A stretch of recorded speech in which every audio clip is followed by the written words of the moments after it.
shodu. Trick de geesh. Geesh shodu. Geesh? The fish shodu. The not nearly exact. Oh. Geesh.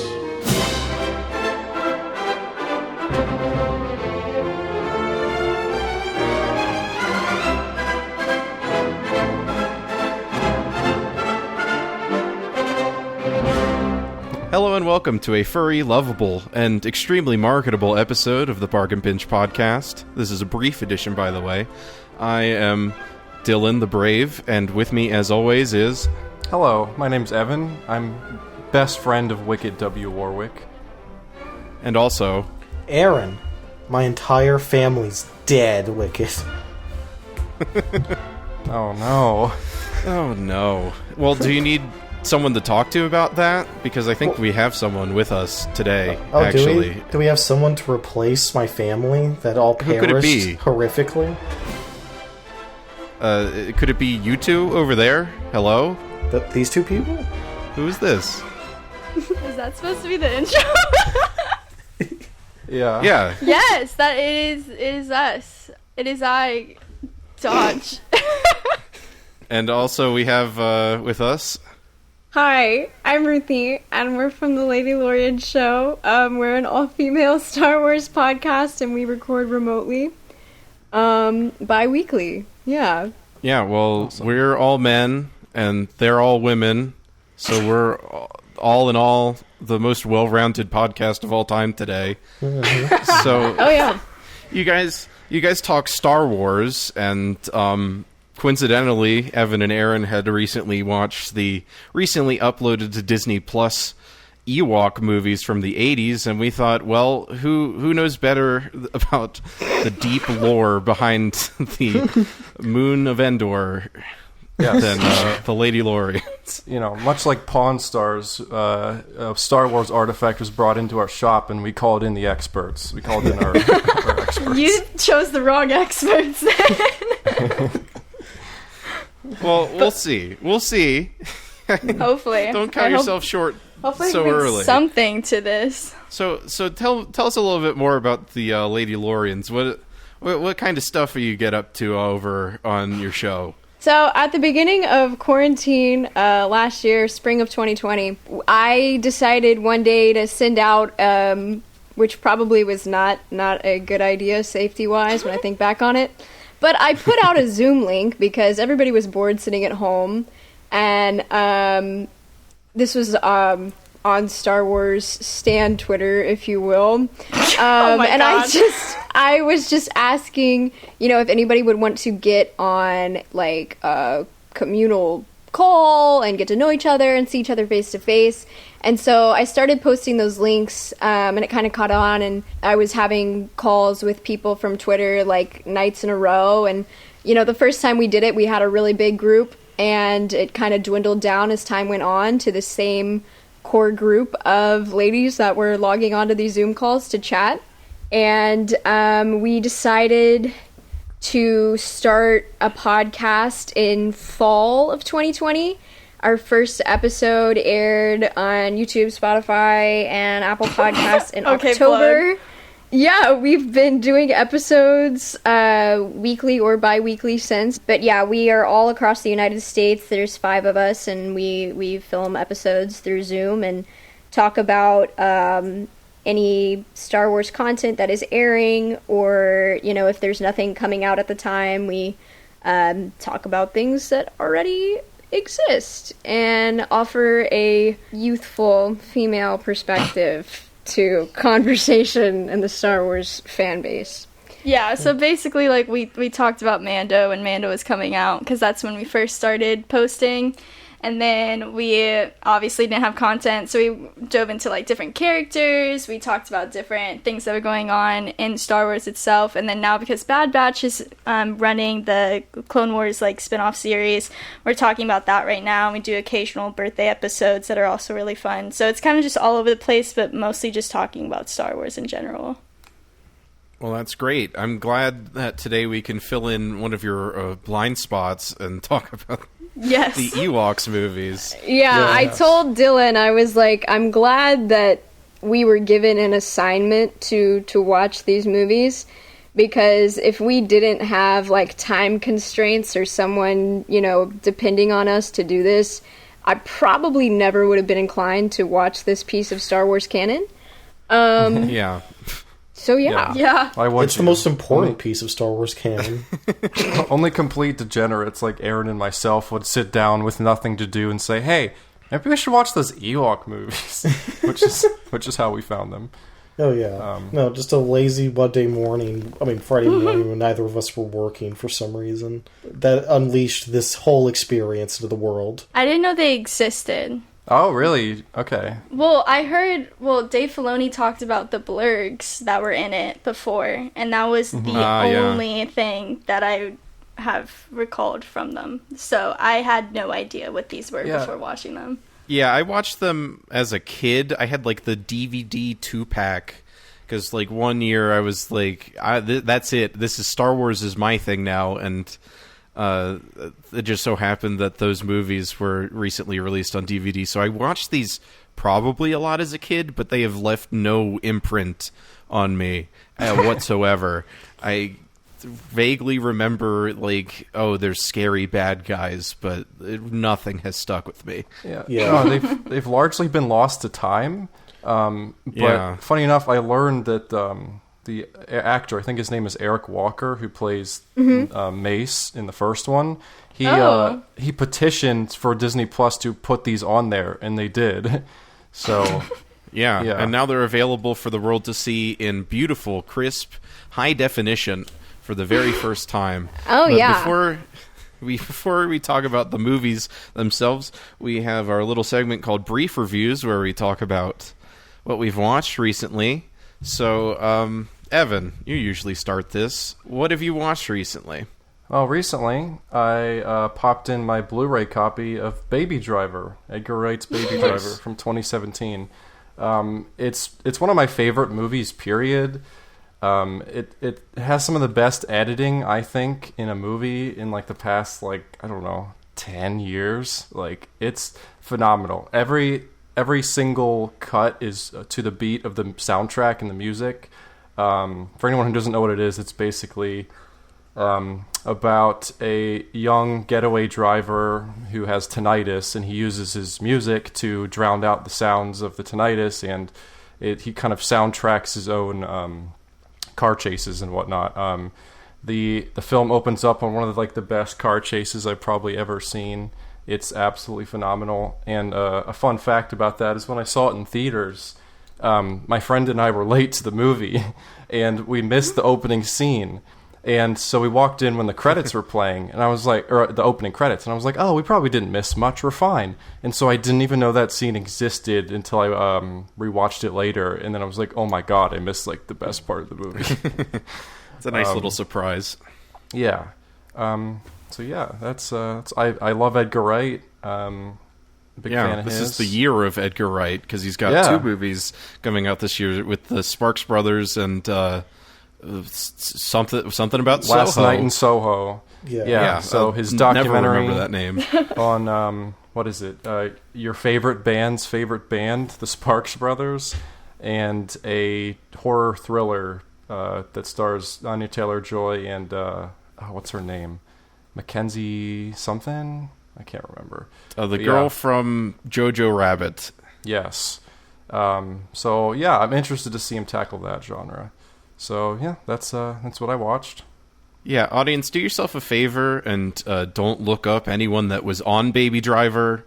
Oh, yeah. Well, I don't let that tarnish my enjoyment of it. Well, no, you shouldn't. No. But if you're the type of person that does do that, don't ruin it for yourself. How few movies could you watch? Like, if it was ruined by someone who worked on it being terrible. Yeah, it's dwindling down to maybe one movie. Maybe one movie, and I don't know what that would be. Maybe like Ryan Reynolds is Buried. Yeah. Is that the one that only stars him? Yeah, it's always the only cast member. Okay, well, there you so go. Ryan, you better stick to your deal that we have here and not do anything problematic. Ryan, don't get canceled. Come on. Right. So, Aaron, what have you watched recently? A couple of years ago, I took a cult cinema class in which I saw a clip from the film Streets of Fire by Walter Hill, and it was not on anything for multiple years. And then it popped up on Netflix this week, so I just threw it on. It's like a rock and roll music themed action movie. It's super similar to his other movie, The Warriors. Like it feels like it's shot in like the same spots of New York, but it's fucking great. The music's great. The like performances are fun. Rick Moranis has a really solid supporting role where he plays a fucking shitheel asshole, which is weird for him. I've never seen him play that archetype. Yeah, no. But he does a really good job in it. Yeah, it's really fun. Willem Dafoe plays a leather daddy villain, and his. I'm in. Sign me up. Yeah, the main character wears blue suspenders, and the villain wears leather black suspenders to show that they're rivals. It's fucking crazy. Walter Hill, I think, said that he created it thinking in his head that he wanted to make a movie that he thought would be like if he saw it on television or whatever when he was 17, he'd think it was the best movie ever made. And I think he succeeded at that. It's just super fun. The action's good. It just ramps all the way through. There's like zero dull spots, just like The Warriors. It's super entertaining, and I wish Walter Hill. And he made a lot of good movies, but he kind of had a hard cutoff to Drek. And I wish that run was a little longer, one. And two, I wish people still made movies like that. Just grimy New York stuff. And like just fast-paced. And it has this aesthetic where it looks like it takes place in both the 50s and the 80s simultaneously. It's like the idea of the film. And well, isn't that just the 80s? Yeah, it's kind of just what the 80s were kind of like. It took me a while to identify that they were doing anything like that. Yeah. Okay. I thought it was just the 80s, but stylized. The 80s came around, and they were like, "Yeah, no, we're gonna this 30-year nostalgia cycle. We're starting that.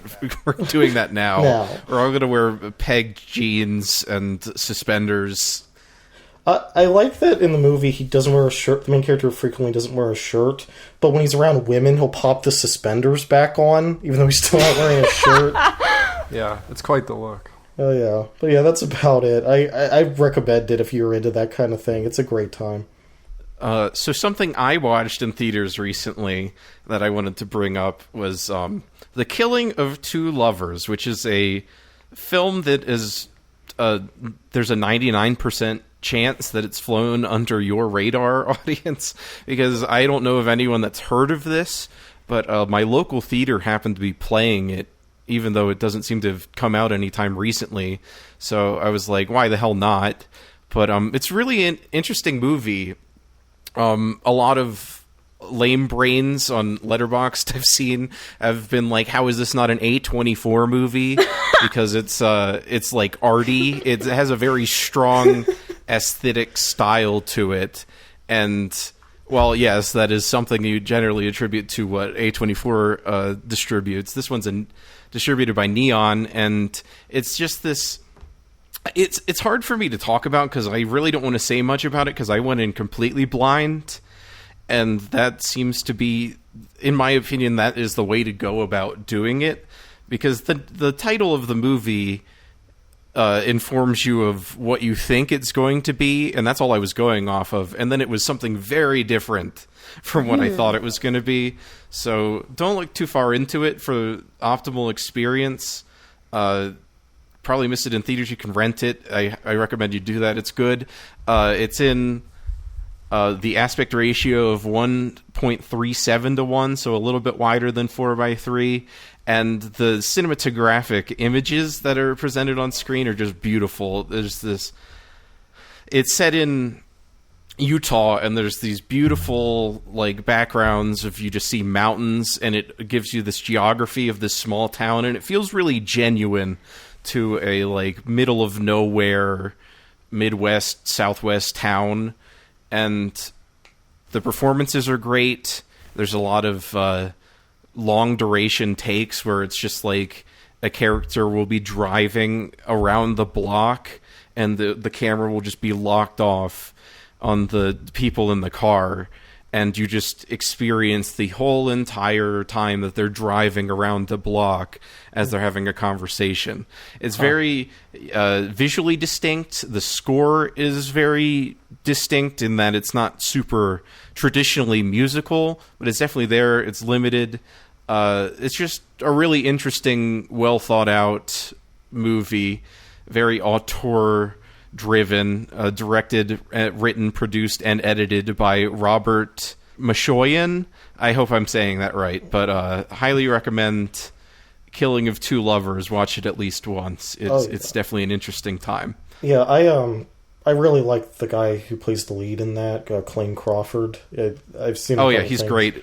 Yeah. Yeah, no, there's a TV show called Rectify, which is like a drama that IFC used to play about like a guy who went to jail for 20 years and then got let out because they found DNA evidence that it wasn't him who committed a murder, and then he has to like adapt back to like society. And Clayne Crawford plays like a major character in that, who's a massive piece of shit, but you like relate to him, and he like puts a lot of like heart in it so that you hate him but you care about him at the same time. He's like a really good actor, and as the viewers of this podcast might know, I'm mostly lizard brained. I watch the punch each other films and the shoot bangs and the wrestling, but that show has very little of that, and it's extremely good still. I sat through all of it, and he's one of the main elements that carries that show. Yes. So, Killing of Two Lovers, Rectify, recommendation there. So, here's uncharted waters here. We're going to ask a guest what they've watched recently. So, I don't know. I'm going to... don't feel, like, personally attacked whoever I pick here.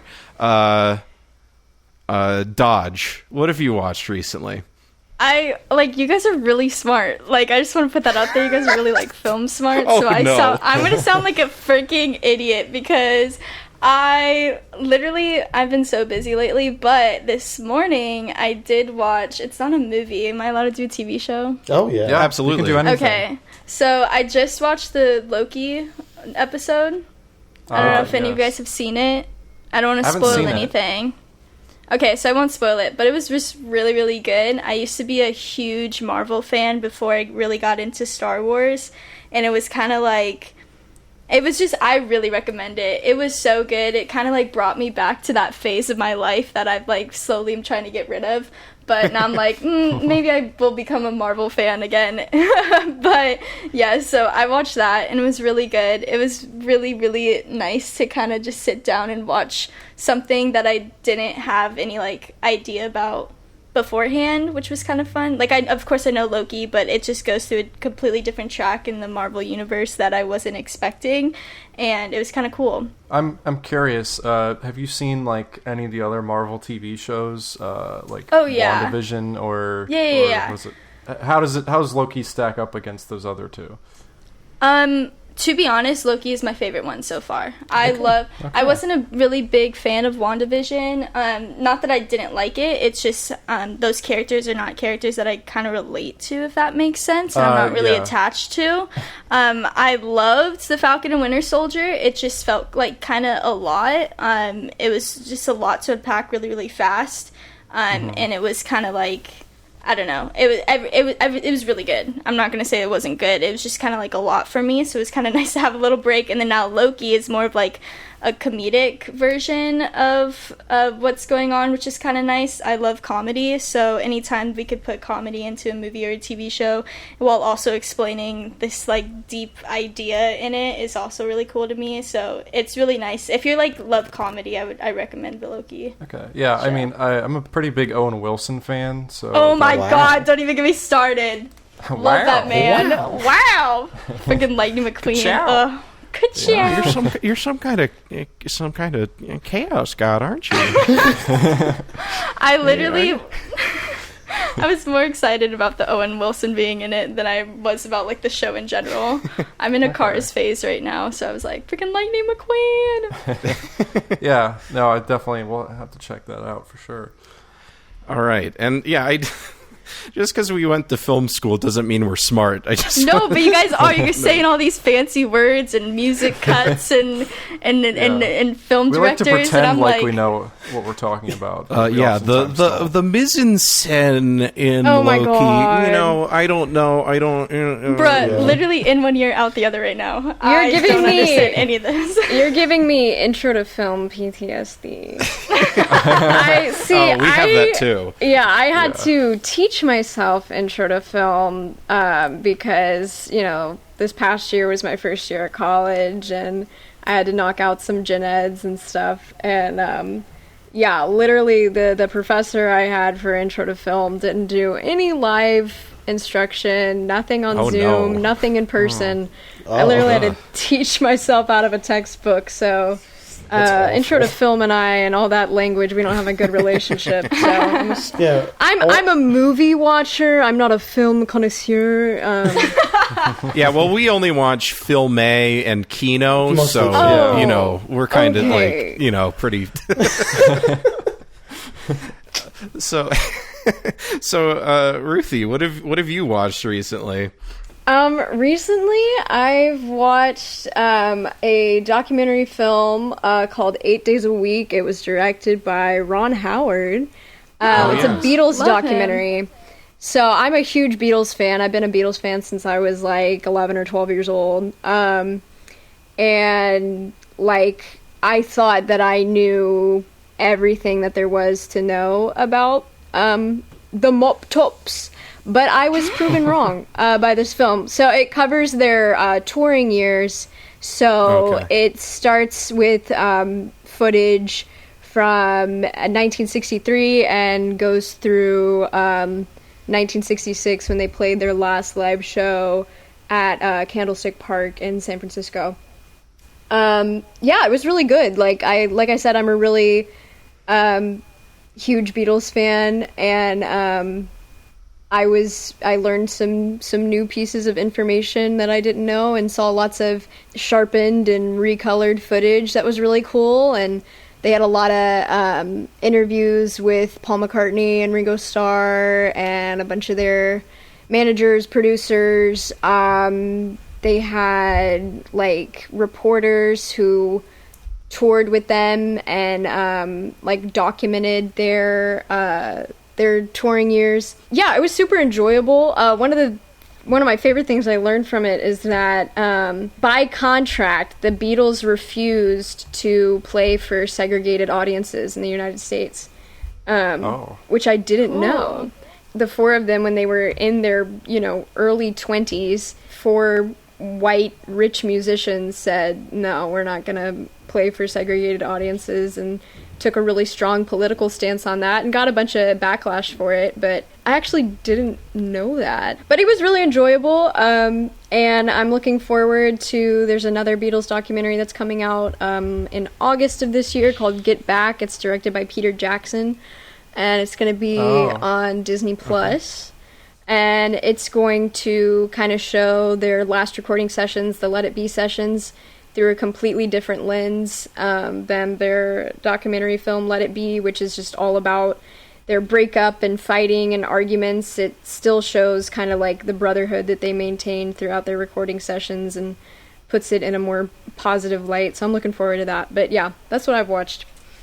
It's cool. It's funny you brought up Peter Jackson, because when you were talking about how they recolored and remastered some of this footage, I was thinking of Peter Jackson's World War I documentary called They Shall Not Grow Old, which is just like absolutely amazing with how they were able to recolor and remaster the footage. Oh yeah, I've seen a preview of the Beatles documentary he's working on called Get Back.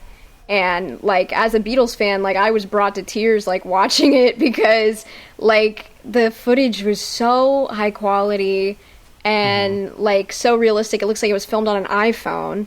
And Yeah. like it literally looked like I was like, looking in a lens back into 1969, 1970.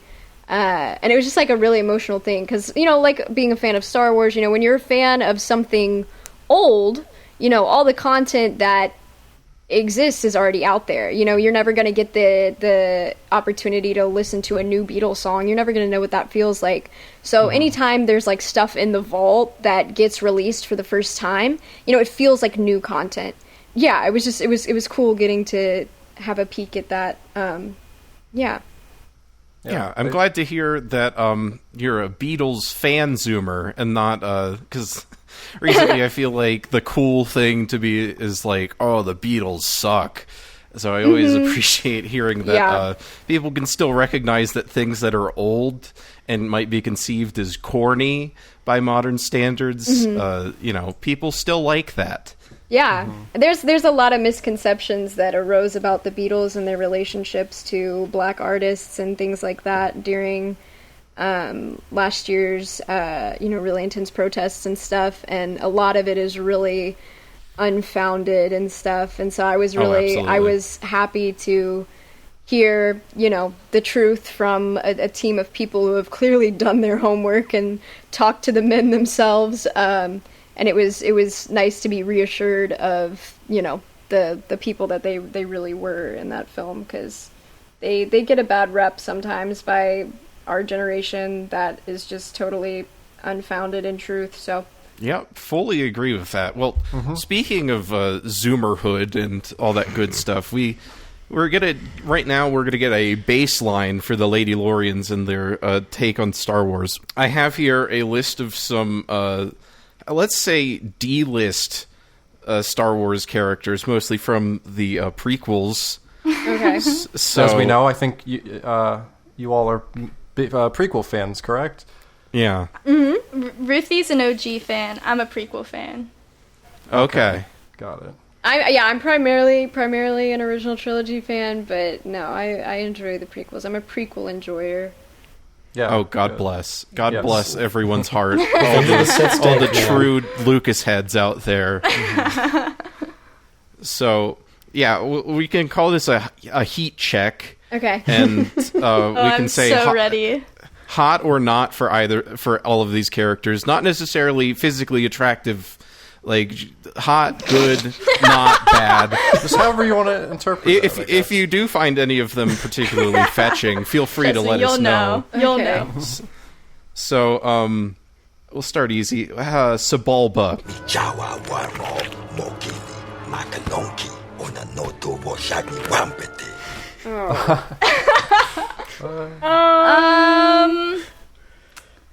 Probably not. I'll be real honest. Okay.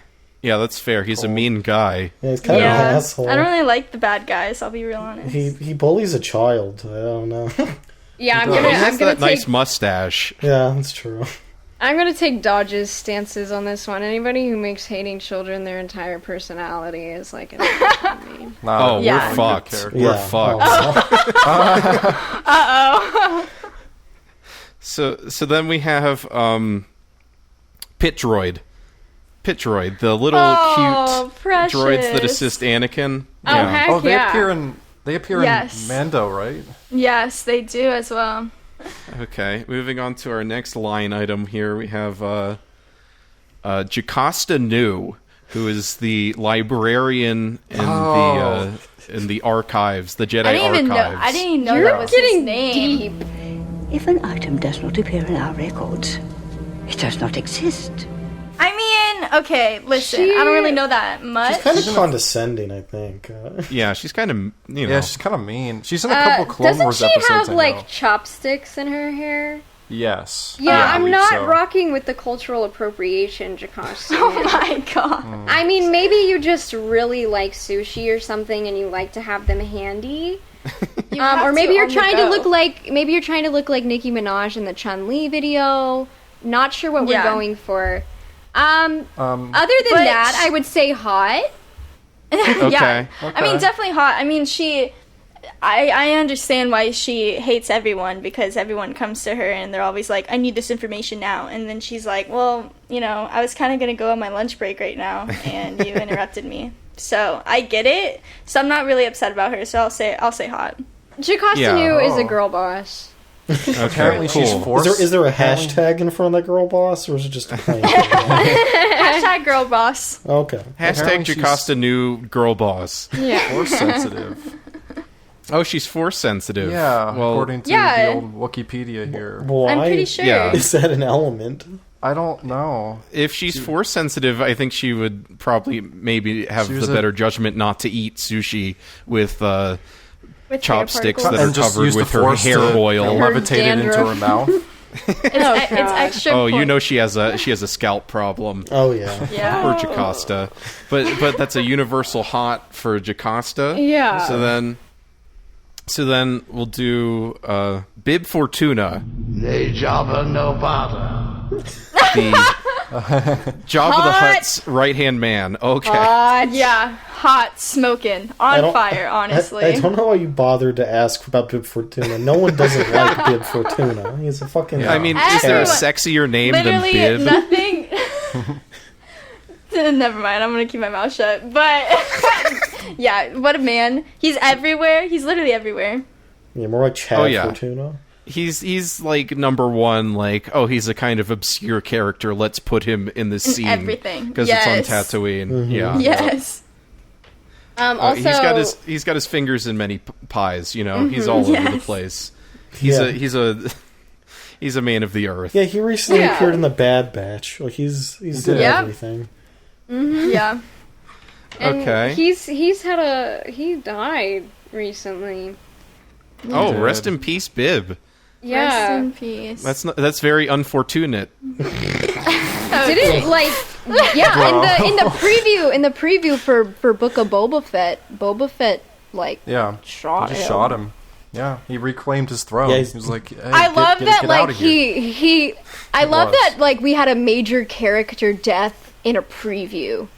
You know what I mean? Major Like that was character? essentially a trailer for Yeah, it was for almost Book of like an Boba after Fett. credits scene. Yeah, I yeah. guess after it was before. I think it was like right before the credits or something. Yeah, I think Yeah, I was Kathleen like- Kennedy is not a hot for Bib Fortuna type. No, You know? she was like, people are going to be literally talking about him only about the Book of Boba Fett, so we're just going to knock him out before the story even starts. Yeah, everyone's gonna be asking Justice where's for Bib. Bib. Just, Yeah, like Justice for Bib. where's Book of Bib? You know? Yeah, come on. we need the real I want to see. content. There's a large gap of time that we don't know what he was up to. He apparently took over. He took Jabba's place. Yeah, for like Well- 5 years. So I mean, today they were talking about how Boba Fett is going to have a lot of flashbacks, so maybe we'll find Bib in that too. You never Okay. know. Yeah, one more character I'd like to touch on before we move on. This is the most important one, and this will truly set the tone for the rest of the podcast. Okay. So don't get this one wrong. We have operator, owner, host of the 50s diner on Coruscant, Dexter Jetster. Wow! What do you know? Hot or not? I need an image of this guy. Who He's is He's got this four person? arms, and he's the got a guy from Attack mustache. of the Clones. Oh! he's got a horrifying little See, mustache, but he's I think he gorgeous. looks. I think he looks like Jamba from Lilo and Stitch. He does. Yes, yeah, he he does. does. He does. That's okay, true. That's true. Yeah. That's the vibes he's always given me. and I love Um, him. So Yeah, I mean, it's implied that he's best buddies with Obi-Wan. So yes, He gives me like you go to a really small like rundown pizza place in Brooklyn that's been like passed down through a family, and you walk in there and the Yeah. guy's like, "Hey, how you doing?" Like you know, you doing? like he Oh. seems very warm. He seems like Yeah. a family guy. You shake You his know, hand, and your like- hand's covered in grease. It's like, Yeah. I mean, but you're like, aha. Oh, Dexter, come on. Yeah. Good so old definitely Dex. hot. Definitely hot. Hot. Yeah. He's a ladies' That's what man. I like to hear. Yeah. Yeah, of course. Yeah. He gives me the vibes that he hangs out at the club from Attack of the Clones that they go into. looking for the bounty hunter. I feel like he goes there and he leather daddies out. He wears like the vest, and he's got the biker cap on. So Very like into the Freddie clubbing Mercury, like Yeah, I think I might be conflating The Sopranos and Star Wars, as I often do, but. Let's see the Another One Bites the Dust sequence from Bohemian Rhapsody with Dexter Jetster. Yeah. You know, Absolutely. replacing Freddie. Like, can we get a Star Wars like render of that, please? Get a CGI over him. Someone make that and send it to us. Yeah, Get on it. Make it happen. Yeah, spend like $100,000 in a year. All and 12 send it of to our us. listeners. Speaking of hot prospects and developing properties, we have... so on the podcast here, we've been developing this movie, I guess. It's kind of more of an IP, a franchise, because we're trying to play into these big cat companies. We want to appeal to their better senses, and we want to show that this IP we have here is marketable, it's sellable. So we've been developing this horror character, and we just want to hear your take on this, just from what little we have so far. Sure. Okay. So the character is the Screenpeeker. Are you familiar with the act of screen peeking? No. So I'm a screen business peeking, major, not a film major, so... It's not a film term. Yeah, it's a video video game game term. This is for all the gamers Yeah, all out there. the So screen big peeking gamers. is when you're playing split Oh, screen. wait, I do know exactly what this is! Yeah. Yes. Yeah.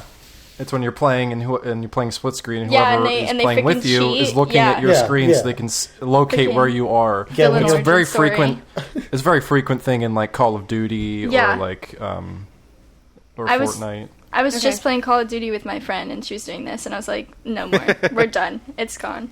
So the character is the screen peeker, and he's sort of this figure that was born kind of as an other. He's kind of deformed, but not really, like in a horror movie way where, not really, but kinda, little Freddy Krueger-ish, but he was locked away, and the only way that he could communicate with his brother is through playing Fortnite. But so he's like locked, chained to a wall in like the attic, and he's playing Fortnite with his brother. And then through tragedy, he dies. This tragic figure who's been trapped his whole life, and then he comes back as a supernatural entity that can, for periods of time, take over your body and view through your perspective. And he's the screen peeker. He's an old man kind of thing, and he wears Fortnite pajamas, and he's a traditional slasher character. Yeah. So Yeah, Yeah. You know how like a slasher movie, they usually have like some weird child element, like Freddy Krueger, like there's the Ring Around the Rosie-esque like song and all that. It's something that pulls back to like your youth. That he has a similar element, but it's Fortnite. Yeah, but for the modern era, For the which is, in Zoomers. this case is Fortnite. Well, That's just true. the image of a stinky old man in Fortnite pajamas, which are probably way too small for him, is enough to Oh, give that's a me visual a I didn't chill. even think of. Yeah. So the visual in and of itself is terrifying. okay, cool. Yeah. Screen peeker is very, very catchy. I like that. Peeker or peeper, both are just very creepy words and have a very creepy connotation. I mean, I am scared of all old white men, so Right.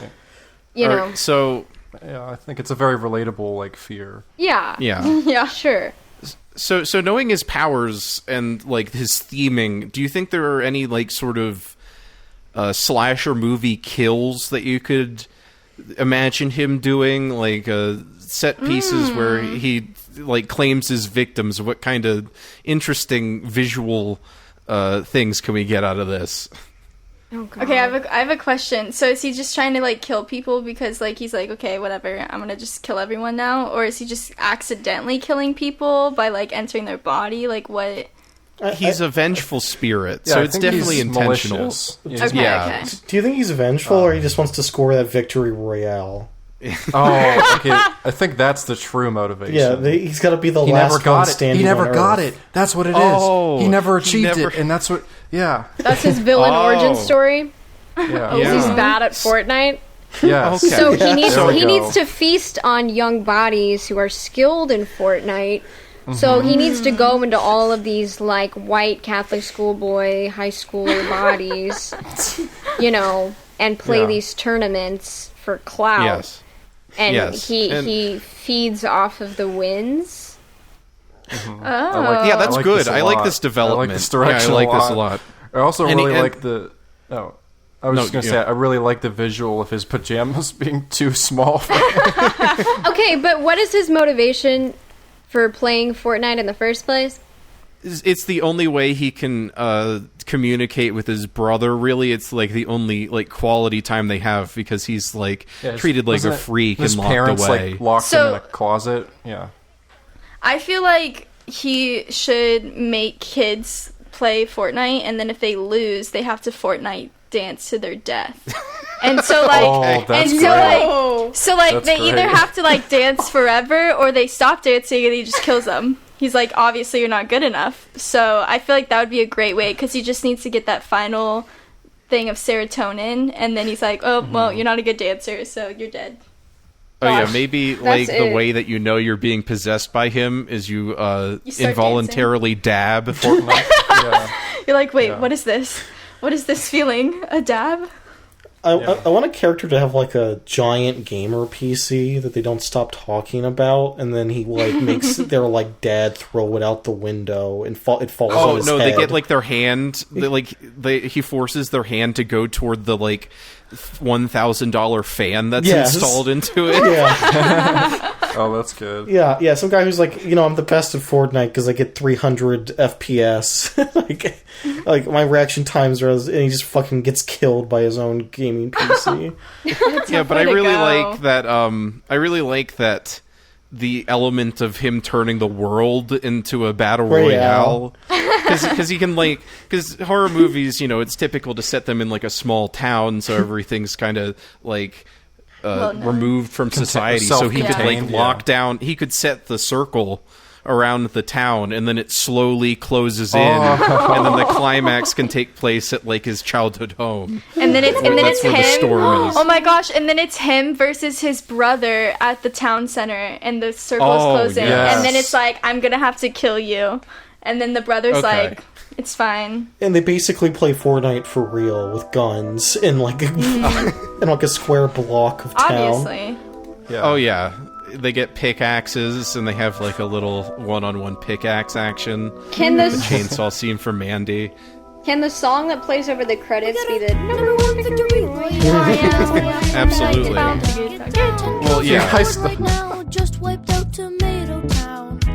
My friend has gone down. I revived him. Now we're heading southbound. Now we're in the Pleasant Park streets. Look at the map. Go to the marked sheet. Take me to And we have glad already you know confirmed that Marshmallow Harry will song. be doing the score. So. Yeah. Oh, we've also let's confirmed go. that we've confirmed that Epic Games will be backing us financially. Oh yeah, Okay, we didn't good, even good. have to pitch it to them. Sight unseen, they've Yeah. already greenlit Yeah. the production. The Yeah. film will be premiering in Fortnite live. Well, I'm glad we've got some actual yeah, like this has been plot great. coming out of Wait, this conversation. Could you imagine if you had to like pay 15 V-bucks or whatever to watch the movie. Yeah, whatever 10 actual dollars is. Yeah, I was gonna say 15 V-bucks is a little low for my liking. Yeah, I think it's Yeah, like you gotta get some 1,500 or something. But The first Hollywood film to be financed solely by stolen credit card numbers. Yeah. It makes Maybe we'll get sense. Jason Blum in on it too. Oh, absolutely. This he- is good. he'd smell I'm blood glad in the we've water. got this. So Yeah. I guess we should move on to the actual topic of conversation for this episode. Probably.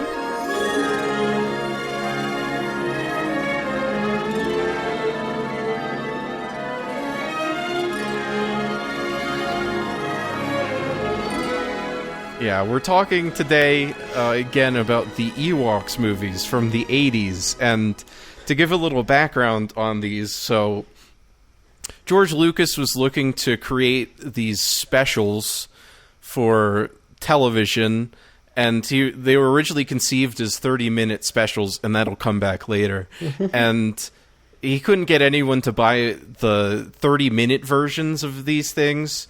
But then eventually ABC was like, oh yeah, we'll do this, but only as part of our movie of the week thing, which is something they did back in the 80s when TV movies were still prevalent. So then they signed the first one, and then they ended up making a second one a year later. So that's kind of the background. So this is George Lucas's baby. He's trying to reclaim the TV special scene for Star Wars because he hates the holiday special so much. And did he succeed at making something better than those? Is what we'll be figuring out here. So yes, we all watch these on Disney Plus, and we can just lightly touch on the plots of these. So the first one is Caravan of Courage. So good. If one of you would like to give us a brief plot summary of this movie. Sure, I can do that. Okay. Yes. All right. So basically,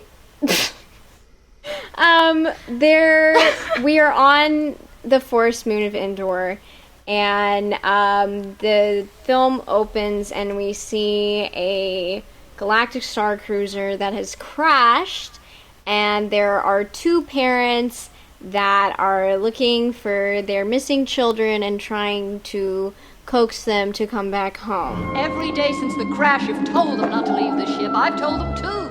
I knew we shouldn't have left them alone, not even for a minute. But then the parents mysteriously disappear, and we don't know what has happened to them. Then we see a glimpse into Ewok life, and there is an Ewok father named Deej.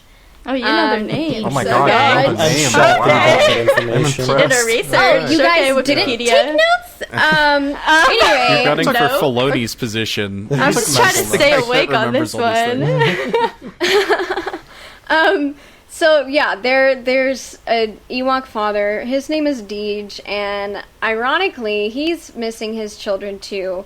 So he takes a little trip on his hang glider to search for his children from above. And soon after, he reunites with his own children, Weechie and Whittle. We do.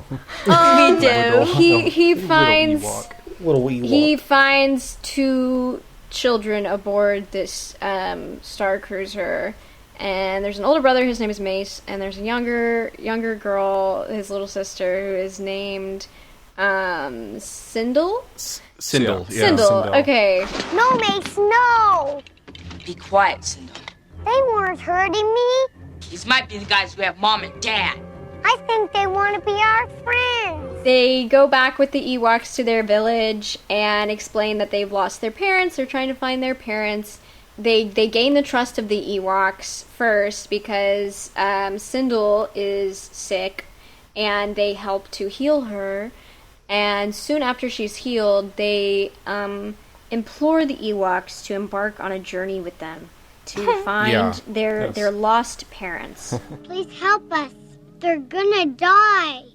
A Lord of the Ring-esque journey. I think soon is generous. They sit around for a while.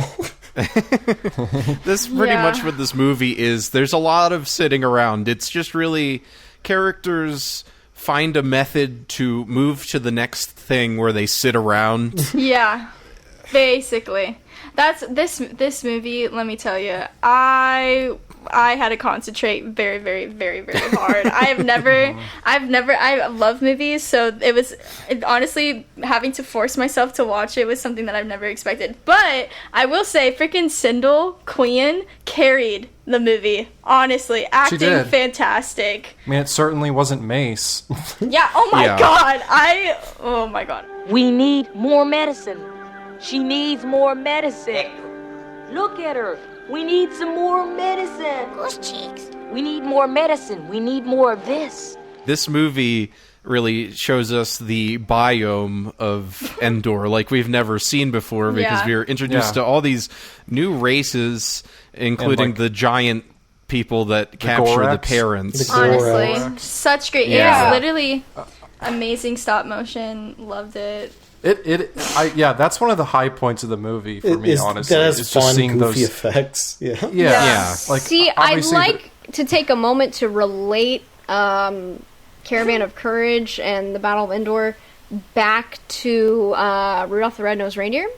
Because I don't know if you guys noticed. I don't know if you guys noticed, but the narrator, at least of Caravan of Courage, is Burl Ives. Our story begins in a time long, long ago, deep in an enchanted forest on the distant moon of Endor. And Burl Ives, for those of you who don't know, plays Sam the Snowman in Rudolph the Red-Nosed Reindeer. So he sings Rudolph the Red-Nosed Reindeer, and he also sings, Silver and Gold. So he's talented. I just all I could hear the whole time was Sam the Snowman. Oh, excuse me. Call me Sam. What's the matter? Haven't you ever seen a talking snowman before? Yeah, oh, absolutely. I think they were going for the shortcut, this is a TV special for children. Mm-hmm. So let's get the TV special guy recognize. Mm-hmm. Yeah. Absolutely. That was a nice touch. The reason I think they thought that they needed a narrator is because Wickett speaks some English in the first one, but oh my for gosh, the most it was part, so hard. the most part, they they're traveling with these creatures who don't speak English, so I feel like they were like, oh, we need someone to explain the plot for the kids who are watching this. Yeah, and it goes a little bit too far into that because, the actual characters in the movie almost never actually speak to each other. Yeah. Mm-hmm. So there's just, these long swaths of nothing, no dialogue, and you're just, watching these Ewoks fuck around with stupid magic that they've apparently always had. Magic. And then the narrator's like, obviously, this is what's doing happening. Magic. So I don't know who just pointed that out, if it was Evan or Aaron who said, that the narrator was put there to help the children understand. No, the adults needed it too. Yeah. I was absolutely. I was freaking. I had the subtitles on, and I was concentrating so hard because my brain was trying to figure out what was going on, and I don't know. Part of me thought that it was English, so I was trying to figure out what it was saying. It was awful. Well, I kind of my brain power. Yeah, that's a little bit Star Wars Holiday Special-ish. Yeah. Itchy and the gang. Yeah. Stinky, I think there's one that seems Stinky. Scabby. I think or is it just Stinky the Hut? Oh. Yeah. But this movie is really just uninteresting for the most part because it's supposed to be this grand adventure, and sure they do that, but it's slow. They don't even start the adventure until halfway through the movie. Oh my god! I literally was on the brink of tears from how bored I was. Because it started off pretty good. I'm not gonna lie, it started off pretty good. The first 15 minutes, I was like, okay, I can do this. By the time we were halfway done, I was ready to sleep. I was taking so much brain power. Yeah. I was trying to figure out what the purpose within storytelling was of Sindel getting sick and the Ewoks healing her. I don't know if that was a little save the cat moment for the Ewoks. But I'm it's we already, we know the Ewoks, bestie. We've met these guys. We're familiar. We can trust them. And it was just it was just Sindel got sick for no reason and is on her deathbed over here. And then she's like, oh, actually, I'm fine. I'm friends with Wicked now. We're going to do a puzzle. I drank liquid from a leaf and now I'm all good. All is well. Yeah. I think it's interesting how the Ewoks... This takes place before Return of the Jedi. Yeah. But the Ewoks... I was messed up on that. Yeah, it apparently takes place before on the timeline. I looked it up, but the Ewoks start learning English in this, or whatever basic language people use in Star Wars. Yeah, furries. I wish we had furry creatures like you where I came from. Oh. Furries? But they don't have it in those movies in Return of the Jedi.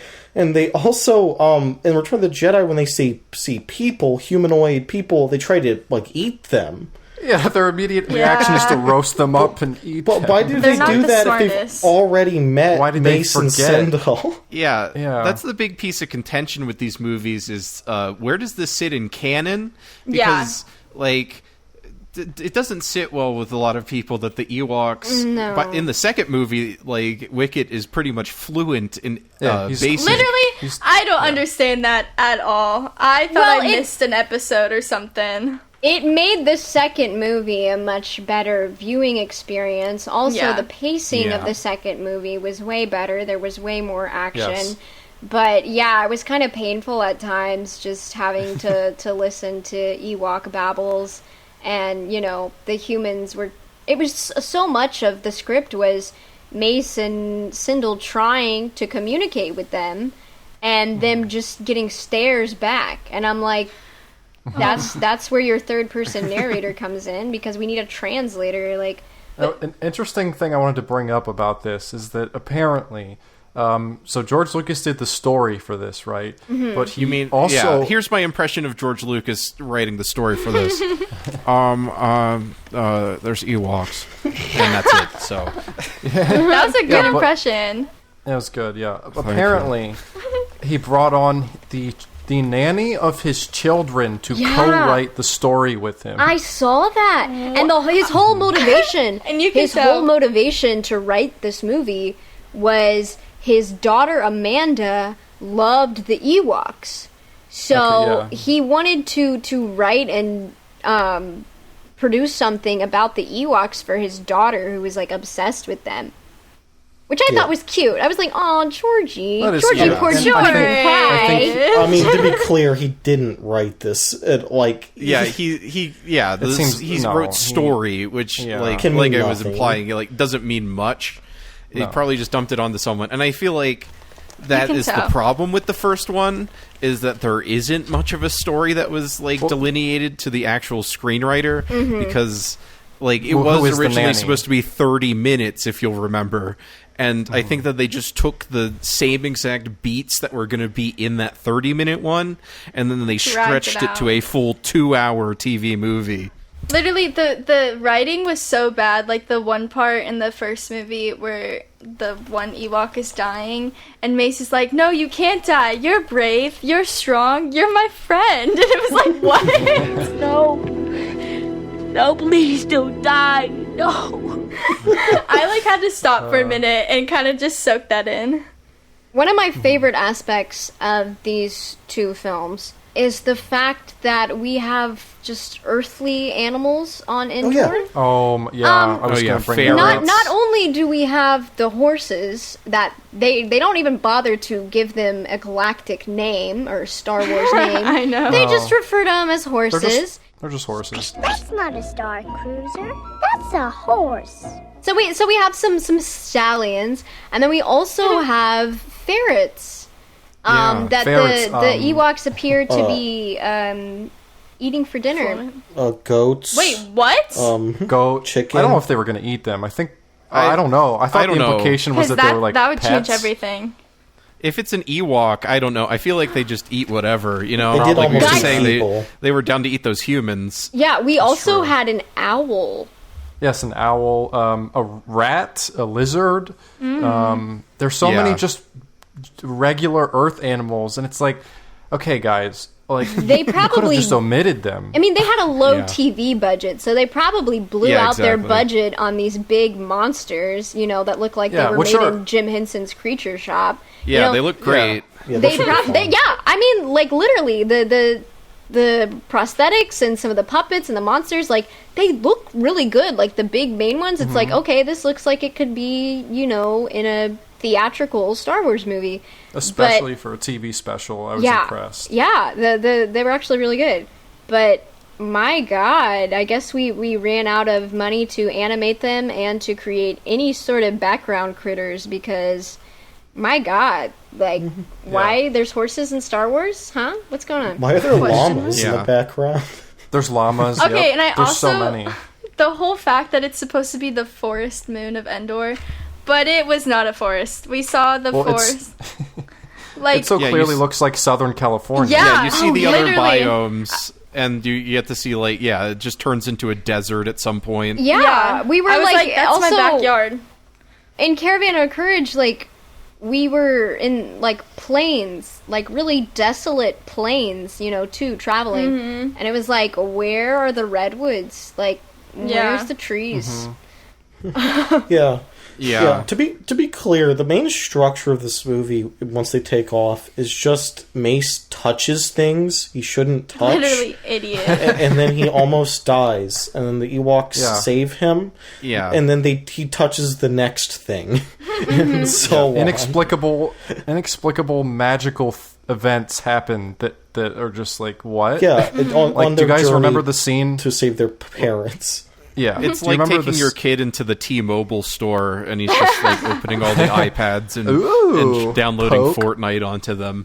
Yeah, do you guys remember the scene where he just found a pool of water and then knelt and like kneeled down and then he did not scoop up the water to drink it. He poked the water. Yeah, he just shoved his fist into it. So funny story. It was oh god, it was Warwick and who's the guy who played Mace? What was his name? Eric Roberts. Eric Walker. Yeah. Okay, so this is actually really endearing and sweet. But apparently, on the set of Caravan of Courage, either the director of the movie or George Lucas gave young Warwick and Eric a film camera and told them to document the process of making that movie, because he kind of wanted to be like a mentor for them and give them an opportunity to make something, because apparently they were very passionate about making little movies and home movies too. So yeah, like George or somebody, the director, I'm not sure, bought them a camera and gave them a camera and told them to document the process. And so Warwick and Eric started this little thing called W&W Productions, and they recorded and cut an entire documentary about the making of Caravan of Courage. And when the movies, Battle for Endor and Caravan, when they were released on DVD in like the early 2000s, it was Eric who was trying to get Eric, who rallied to get them released in the first place, was rallying to get the documentary that he had filmed with Warwick on there as a special feature. And it's never been aired. However, he did a clip of it and posted like a preview or a trailer for it on YouTube. Eric Walker did. And I was watching whatever, clips he posted from it this morning. And there was one point where he showed the director or somebody who was on set, and they were explaining that Mace kneeling down at the water and looking at his reflection and then, nearly drowning and getting fucked up by this magic pond was a consequence for his vanity and narcissism. Oh. Okay. You see, I'm glad you brought that up. I also saw that they created this little documentary, which I think is cute. And I would be very interested to look at that full thing. So, but who knows if we'll ever actually get it released? It's so funny. Like Warwick and Eric both, but especially Eric, seem to be really emotionally attached to these movies and the documentary. And it makes me sad because here we are, giggling about it, and people could really care less about it, and they put it in the same category as the holiday special and stuff like that. But, this was like a really exciting part of their childhood, and clearly it has a lot of emotional significance to them, and, good for them, but... The sad thing is to a degree, this is lower than the holiday special. Not because it's worse, but because George tried to destroy the holiday special, it has like a weird cult around it. He did the Streisand effect to himself. Yeah. It causes people to be interested in it, but because these got a couple releases on only one run each time, and they're been out of print for 15 years. But even with that, no one cares about these. The Star Wars holiday special is a meme. It's why they need a new one. It kind of got the Sharknado treatment, Like, it was so camp that people bought into the camp eventually, you know? But these like are just with this, yeah, they don't have the same following. Nobody talks about them, even to shit on them. Like, nobody talks about them, period. So we're here to change that. We are here to talk about them. Oh, yeah. Yeah. So before we move on to the second movie, I just wanted to touch back on that pond, because it really is the strangest thing, and it appears in both movies. It's one of the few through lines between the two movies. Mace touches the pond, and then he's instantly he's in the pond through magic. It's a magic pond that traps whatever touches it inside. And that was just weird. I didn't really understand. I feel like that's something that the narrator could have explained. Yeah, and the fact that he was screaming for a good 3 minutes underwater and not drowning was a little unrealistic in my department. So yeah, I mean, I think I have to assume the way they filmed that is they literally got him under the water with a pane of glass. The way that they get out of it is one or two scenes before they're all given. The ones going on the adventure are given these magic items, and they just by chance are given a stick that they don't know what to do with it. Oh my god. Wickett receives a magic walking stick. And apparently he uses that to hoist Mace out of the water. Use the stick that the magic man gave you. The stick! Remember? And you're like, okay, cool. All right, let's move on. I liked the visual effects there too. I like when whoever Wickett puts his stick in the water, there's the little green glowing ring. That was a nice touch. Yeah. Well, and I would actually like to just talk a little bit more about the magic elements in general. Something I was just baffled by were the little Tinkerbells. Yes, I told Ruthie about this. I was like, oh my god, they found Pixie Hollow. Yeah, they're these completely optical little fairies that look exactly body-wise like Tinkerbell, but they're the optical effects, and it kind of looks like the electric gremlin from Gremlins 2. Yeah, it does. True. It's very strange, and it's just this 5-minute scene that's supposed to fill you with wonderment and enchantment, but it just drags on forever. It's okay, I get it. There's fairies. My least favorite part is when they're sitting in the tent or whatever, and he's like, I think they feed off giggles. I think they're giggle monsters. I was like, oh god. See, this entire film is Mace going are you going to help us find our parents? And then him waiting 1 second, then turning to his sister and going, they're not going to help us. Let's go. I don't think these guys are gonna help us, sis. Come on, let's get out of here. Again and again. And then they, for, an hour, and then they save his sister because she's, on a horse that gets scared and runs away, and they catch it. And then he's, best friends with them the moment that happens. Yeah. And then they, make it to the Gorax cave. And Joe Johnston, director of various films like Captain America and Rocketeer, Jurassic Jumanji. Park 3. George Lucas's son before he found Dave Filoni. Yeah. He, concept designer for the Star Wars films. He did the. Didn't he design Boba Fett? Yeah, he designed Boba Fett. Yes. Yeah. He did the production design for this, and I love the Gorax's weird Lord of the Rings cave.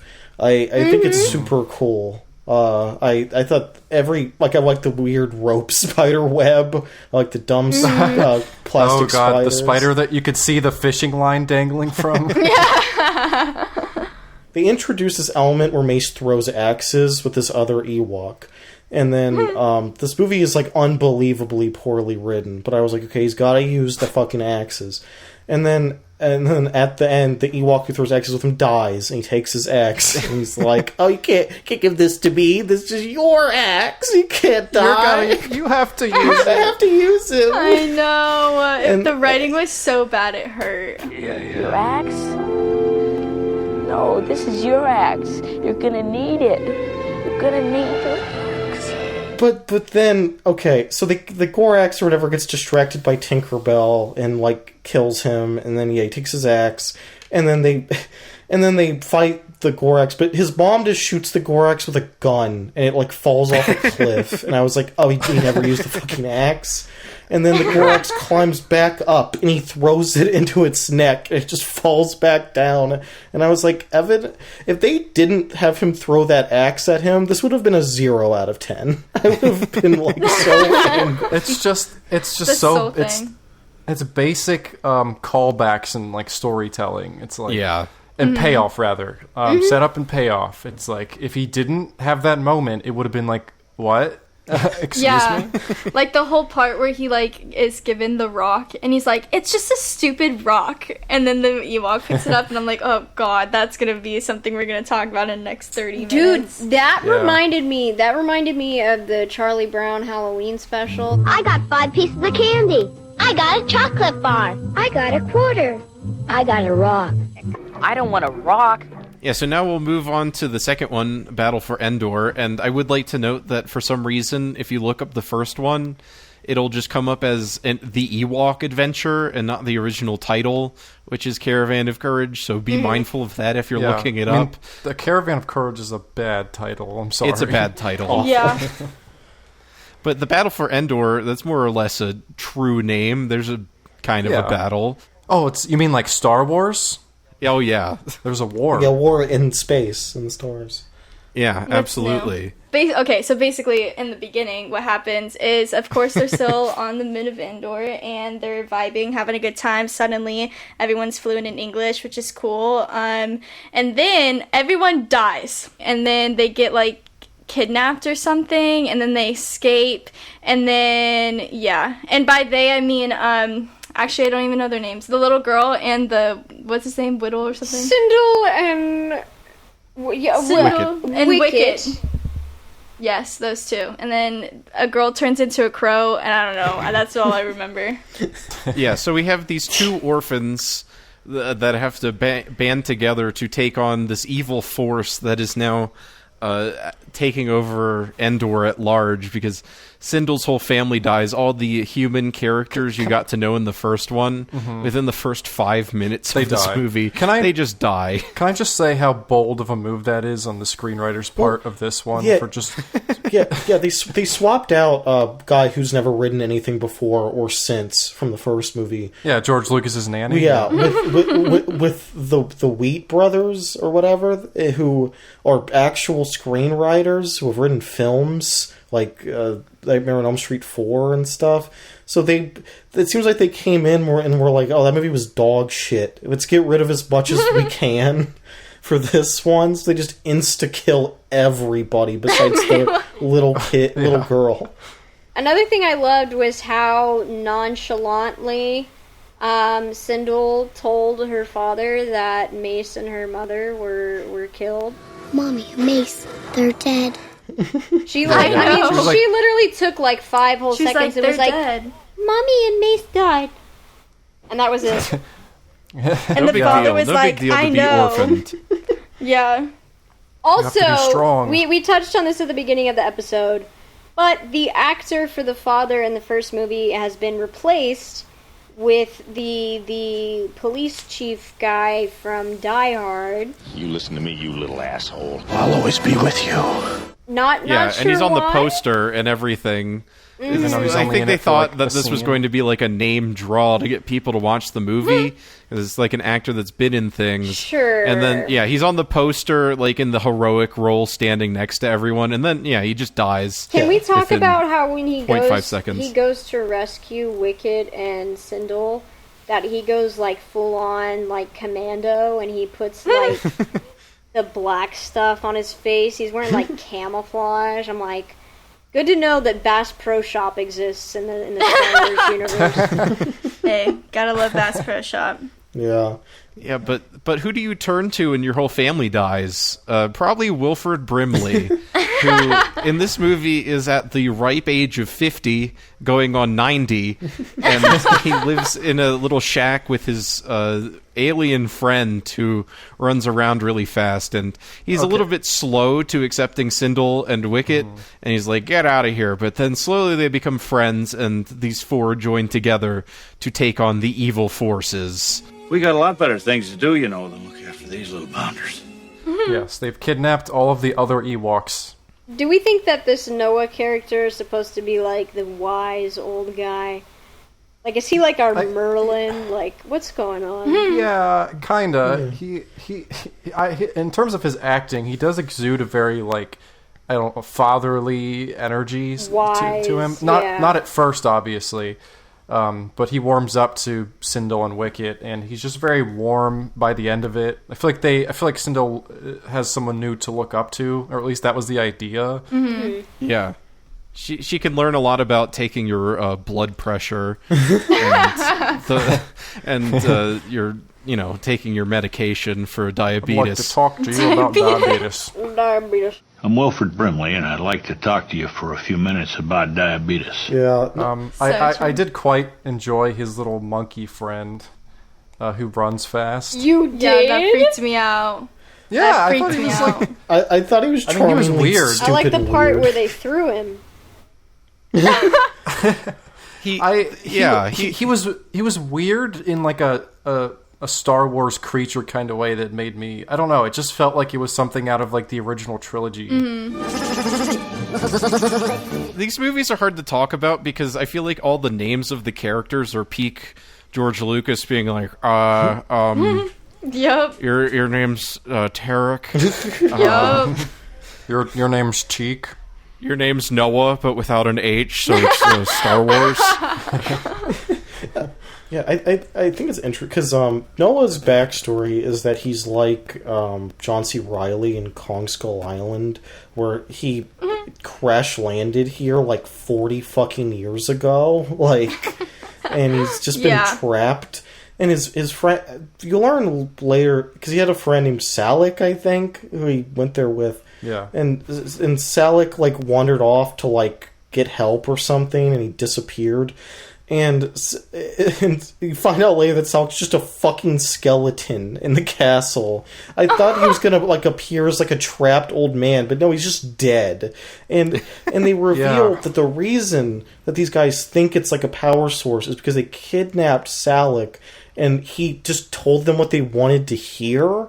He was like, oh, yeah, it's magic, whatever. You could, this is, this will help you. Just let me go. Yeah, he has some, small device, it's like a power cell. Yeah, something like that. Ship. And then all of the bad guys who are led by, Charal, whatever. And so their whole motivation is they're trapping these humans, so they can tell them how to utilize this thing to do the magic that they think it does. The power. You must know how to unlock the power. This isn't good for anything. You just have to plug it into something. You're lying. He told us about this. He told us it was the key to all his power. A power greater than mine. Greater than Terak's. But it's just a piece of the Star Cruiser. I don't know if you guys were getting these vibes, but I was definitely getting the Monty Python and the Holy Grail vibes throughout this one. It just seems like it was just more that's the medieval type of vibe. Oh, especially in the beginning. And it was just giving me I don't know, funny Monty Python. Yeah, these vibes. movies really play into, because Star Wars is a fantasy series with sci-fi paint over top of it. Yep. But these movies are just really play straight to the fantasy. The fantasy. Yeah. Yeah. No, there's a ton of weird magic, like the witch who turns herself into a bird, and all of that. It's interesting. Yeah, it has way more of a Lord of the Rings vibe than it does a Star Wars vibe. Yeah, it expanded upon because the first one has a small vibe of Lord of the Rings with their trek and their big journey. Committed. But it doesn't. Yeah, but this one they actually doubled down on it, which I thought was interesting. Yeah, the most interesting thing about this one is that it has scenes and characters and stuff, which the first one just doesn't have. Oh yeah, no, the stakes are super high because everyone's dying left and right. Characters you didn't even know died or dead. So this one has all the stakes that the first one is missing out on. But I also found myself tuning out just as much with this one. I don't know. Yeah. I think that might be the factor of watching them back to back. This has some fun little bits where the bad guys chase them up a mountain and then they shoot a thing and then rocks fall and knock them off and there was a lot more action. The pacing was Yeah, better. they find a monster bird. Like you'd expect of a Star Wars film. Yeah. We actually got some war, more war, less stars. I can imagine writing this script. Like, I can imagine a human being, like, sitting down and writing this, unlike the first one. Because, like, the first one de-pushes Wickett. Like, Wickett, for some reason's, like, backgrounded really hard in that one, and only gets the pulls him out of the lake with the stick scene, and is Sindel's friend, but he doesn't, like, do anything. Wickett in this one is the primary Ewok, as you would expect. He kills the villain.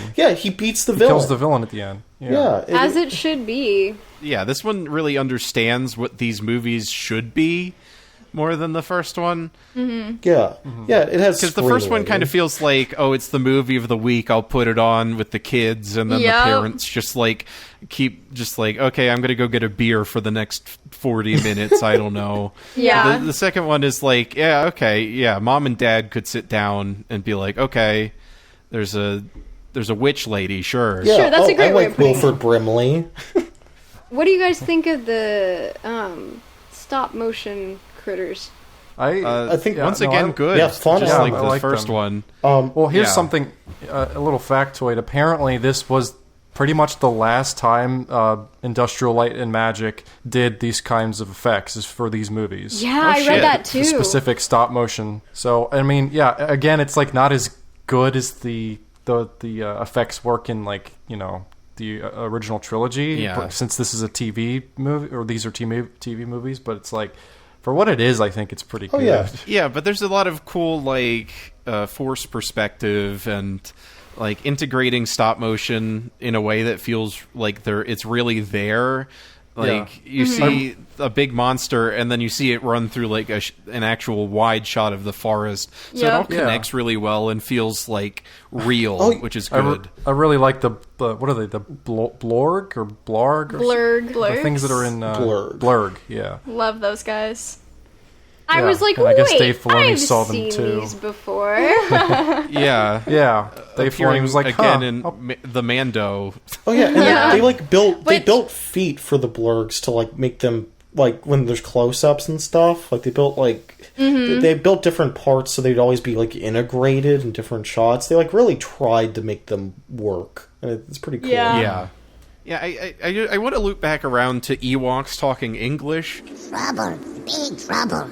Because in this one, Wickett is just fluent in English, and like I said earlier, this is big piece of contention amongst fans. And if you go on the IMDb trivia for these movies, every other trivia piece is about the Ewoks talking English, and it's very clearly this fan that wants to have these films canonized. And because each and every one ends with they could make a special edition of this where they don't talk English.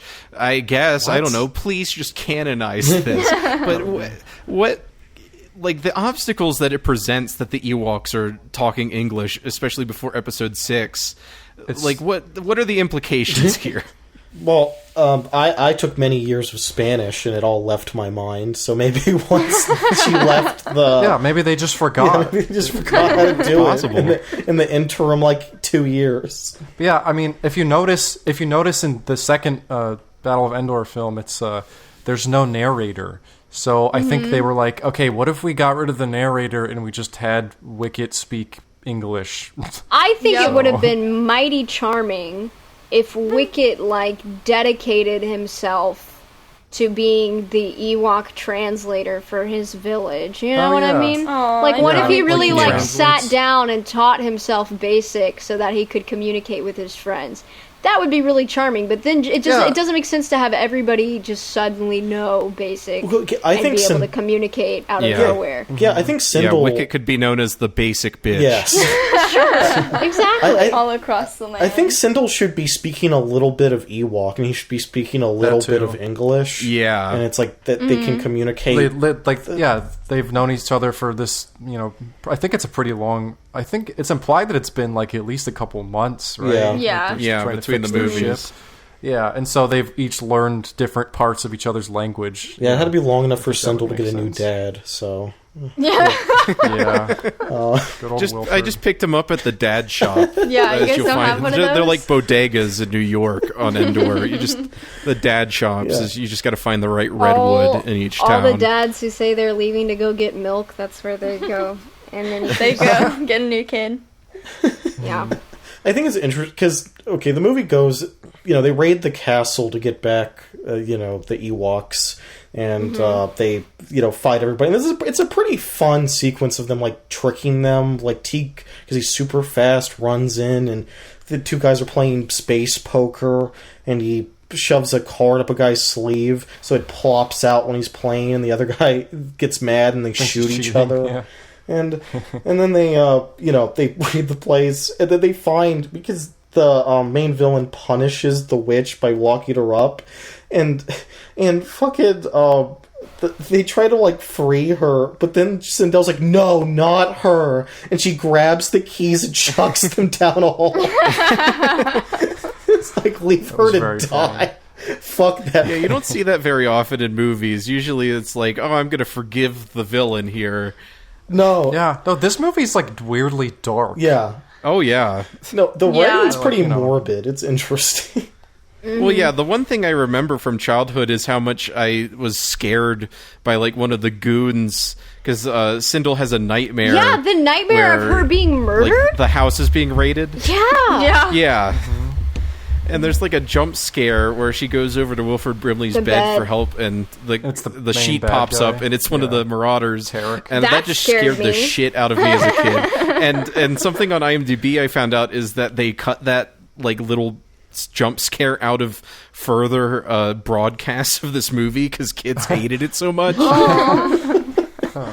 Whoops.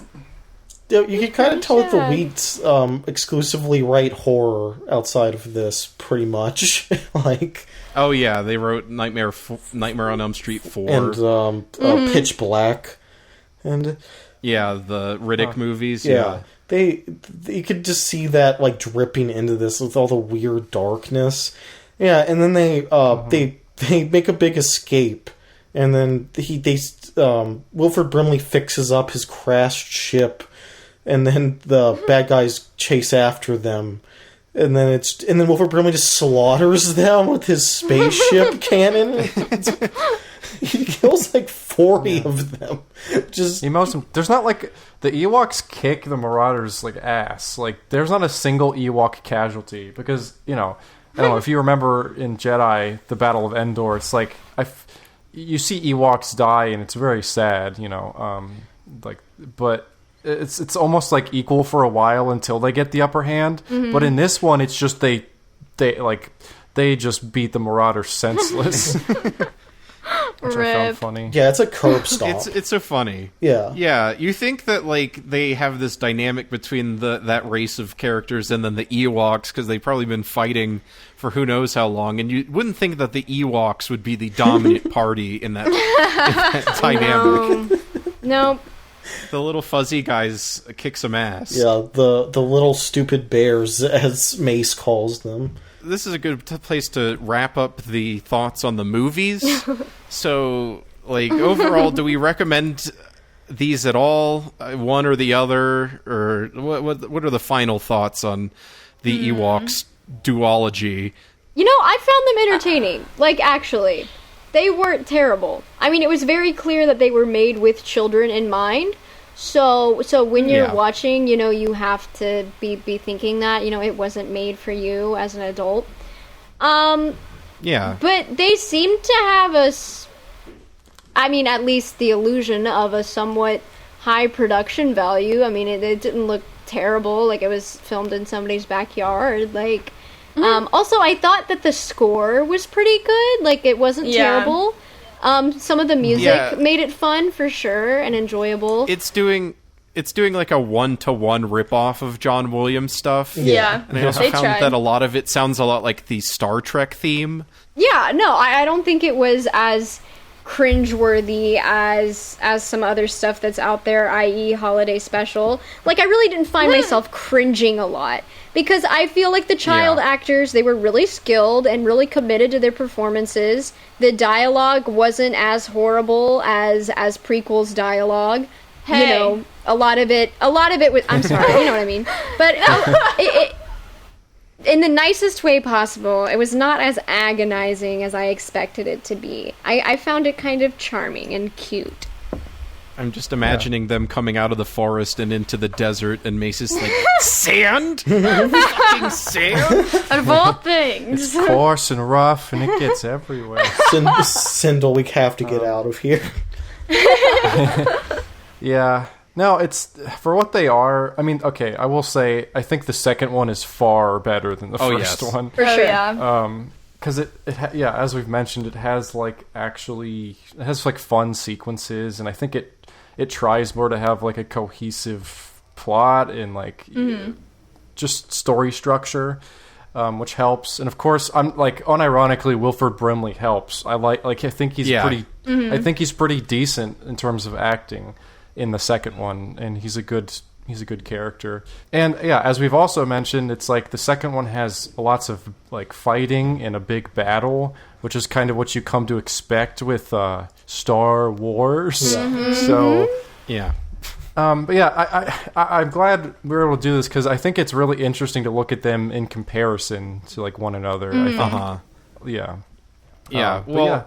Yeah, I think that the main thing about these movies is if you're a Star Wars historian and you want to see like what the landscape of Star Wars was before they came back and started making movies again, this is kind of like your bar for what that kind of stuff was. If you want to be a completionist, then you have to watch this. Well, absolutely. Yeah. Because this was the end of Star Wars, like, in terms of TV film. Like, for a while. Long time. Yeah, this and the Ewok cartoon. Then it's just dead until Phantom Menace. And then now there's a million pieces of media. Yeah. But, then you had books, and that's it for, like, a long time. Yeah, this is from the drought when, I'm sure people were watching this because it was Star Wars. Gotta watch my Star Wars, my stories. Yeah, and back then it was, people only had VHS tapes and stuff, and TV replays, and if they even got those, and it was just like, I don't know, Star Wars kind of like faded away for a while, from what I understand, from like where even people were alive at the time period talking about it. Like, it just kind of... That's exactly why everyone hates Episode 1 so much, is because they had really high expectations after, like, 15 years of nothing. Yeah.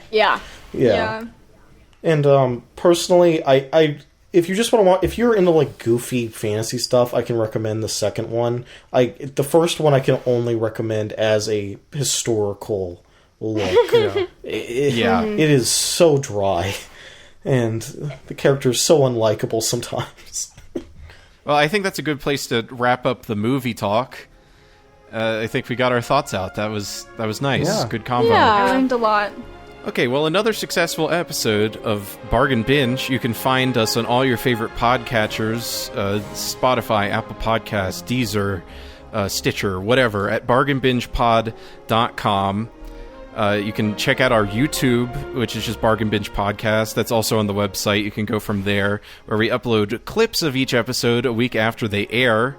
We have a Twitter, at Bargain Binge Pod. You can email us with questions or just say anything to us. Just even you Ladylorians, just like say hi. We haven't gotten any emails from anyone yet, so... Yeah, no, we're very we'll be the pathetic first. and lonely.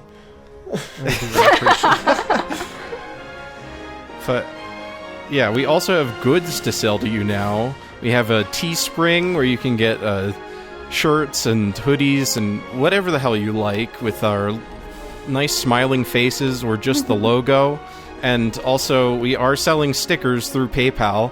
If you PayPal us at bargainbingepod@gmail.com, you send us $5 as well as your mailing address, we will send you a nice little sticker of the podcast art.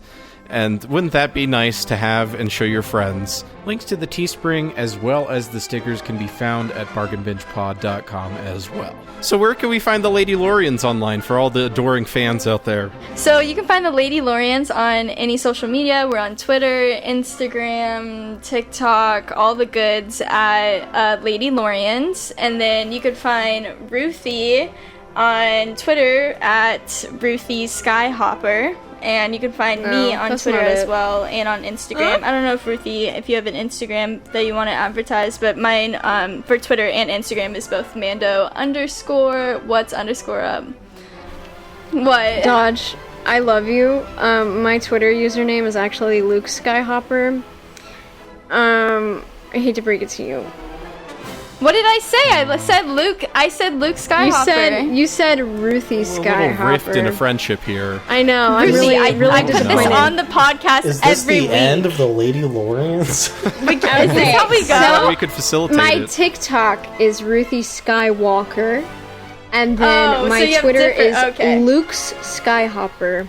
So don't worry, Whatever. we will get that all sorted out for you in the description box. She'll never let that go for me. No.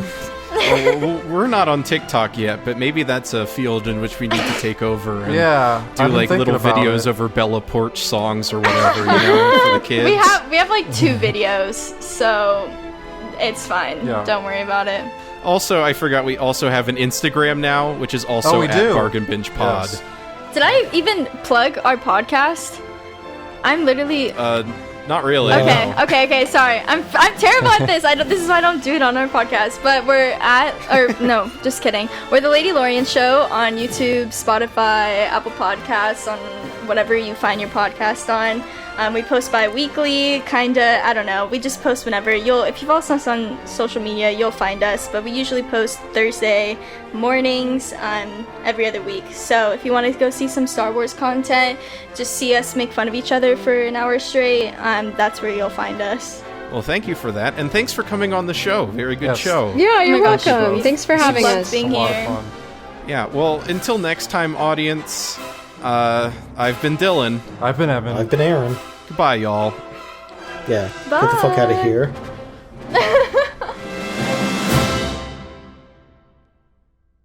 And that's once again BARGAINBINGE pod at gmail.com on PayPal. Please send us money. What in the 1960s radio? That's a 10 out of 10 jingle. Yeah, that performance was incredible.